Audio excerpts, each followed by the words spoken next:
Donc après Rennes, pour moi, il y a une grande période qui m'a marqué, c'est nos passages en Italie, notamment chez ta maman. La première fois où je l'ai rencontré, c'était à Rome, je crois que c'était à Noël. Nous avions organisé en fait un tour aux alentours de Rome, et j'ai un souvenir où, la suivant en voiture, je lui ai malencontreusement rentré dans sa Golf en lui cassant son phare. Donc je pense que pour une première rencontre, c'était un peu difficile, mais je crois qu'elle ne nous en a pas tenu rigueur, puisque l'été d'après, nous nous sommes retrouvés dans sa belle maison à Porto Santo Stefano. Nous avons fait des très très grandes soirées. Nous sommes descendus, je ne sais pas si tu te souviens, une dizaine de Rennes.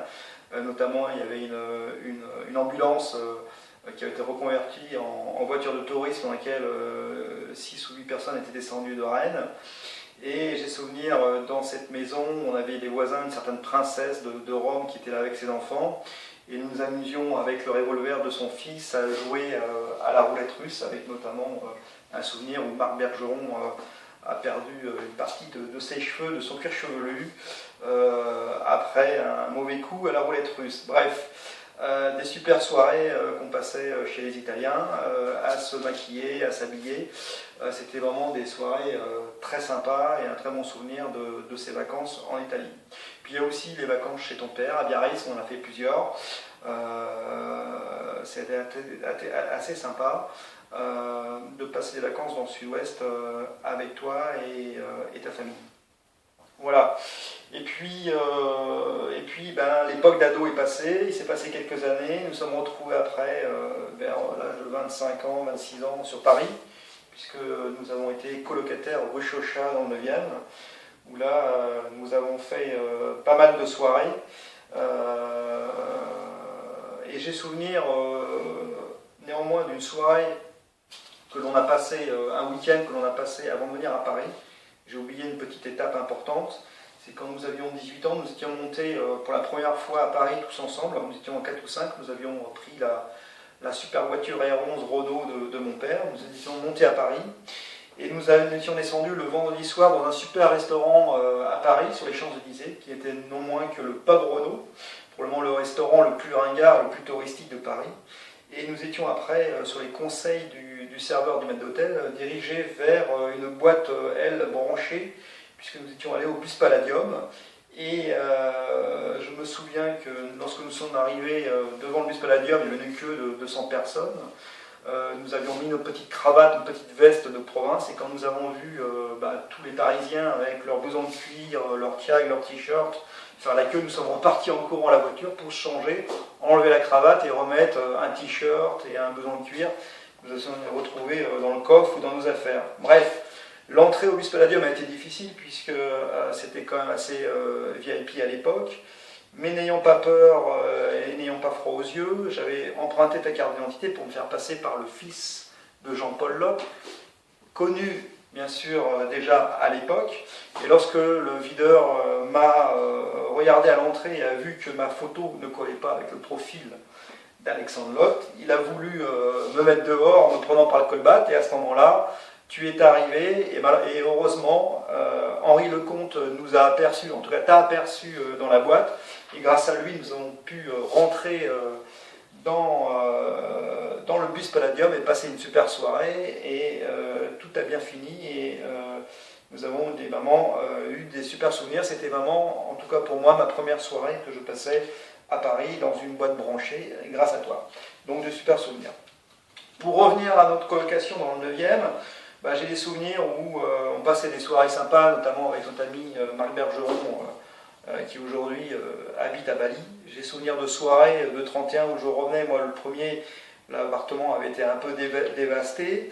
Et puis j'ai aussi souvenir de sauts en élastique où nous étions partis un week-end en Normandie, au viaduc de la Soulèvre, et nous avions tous fait un saut en élastique pour nous donner un petit peu d'adrénaline et d'appréhension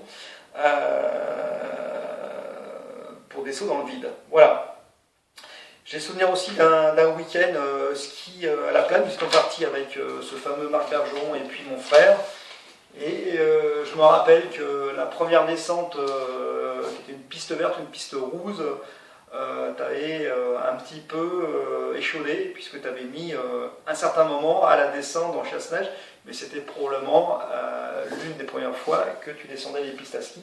Je pense que depuis ces dates-là, tu as dû progresser à ski. Voilà. Un petit chapitre sur les voitures. Je me rappelle que nous étions partis une journée en Belgique à aller chercher une voiture que j'avais achetée là-bas, une MR Toyota, que je t'avais fait essayer sur l'autoroute, que tu avais trouvé superbe. Et puis je pense que c'est peut-être à partir de ce moment-là que tu avais pris goût aux belles voitures, puisque par le passé tu as décidé d'acheter une TT, ce que j'ai fait d'ailleurs après toi. Voilà. Alex, c'est aussi bien sûr de nombreux souvenirs grâce à toi, Roland Garros. C'est toi qui m'as fait connaître le tennis, mais surtout l'ambiance et les finales de Roland Garros. J'ai ce souvenir de cette première finale.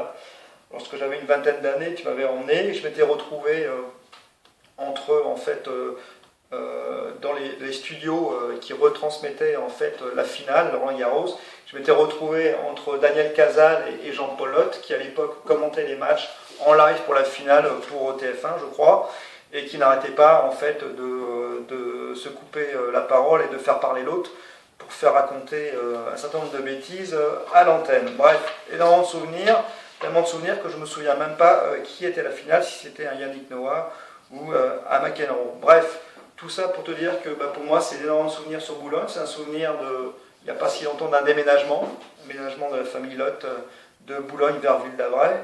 Et pour preuve que nos routes, à un moment donné, sont parallèles mais se croisent, lorsque toi tu es parti de Boulogne pour emménager avec Georgina à Ville-d'Avray, bien moi j'ai quitté à quelques mois après Ville-d'Avray pour venir m'installer à Boulogne.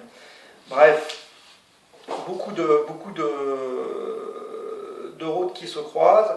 C'est aussi un souvenir de l'enterrement de ta vie de garçon, qui aussi me reste de très bons souvenirs, avec ton baptême de l'air dans un hélico, une soirée chez Arnaud avec un chef qui nous a permis de préparer et d'organiser tout le dîner, et puis aussi un tour de Paris dans une limousine, qui s'est soldé après par une petite soirée, je crois, du côté de l'Étoile. Voilà. C'est aussi une fameuse soirée, on s'est retrouvés entre garçons, une soirée Pink Palladium ou Strifello, je ne sais plus comment l'endroit s'appelait. Voilà.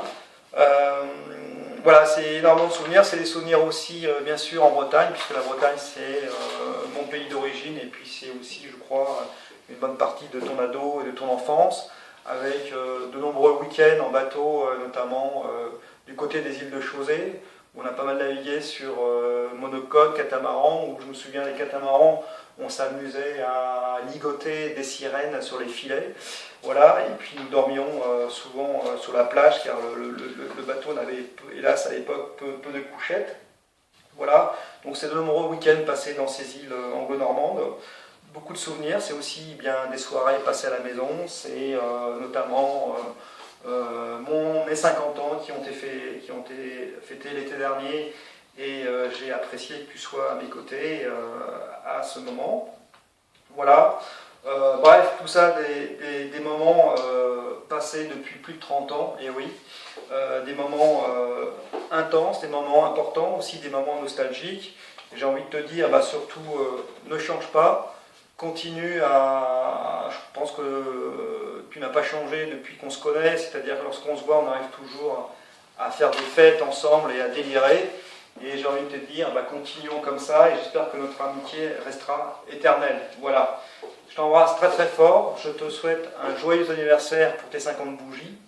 Et puis je voulais en profiter pour faire un grand merci à Georgina pour organiser cette soirée. Je sais que ce n'était pas facile pour elle, mais je pense que Alex, tu as une femme qui est épatante, très organisée, et je voulais en profiter pour la remercier pour cette organisation, et lui faire aussi un gros bisou. Voilà, j'espère que je n'ai pas été trop long, mais j'avais beaucoup de choses à dire, car 30 ans, il s'est passé beaucoup de choses.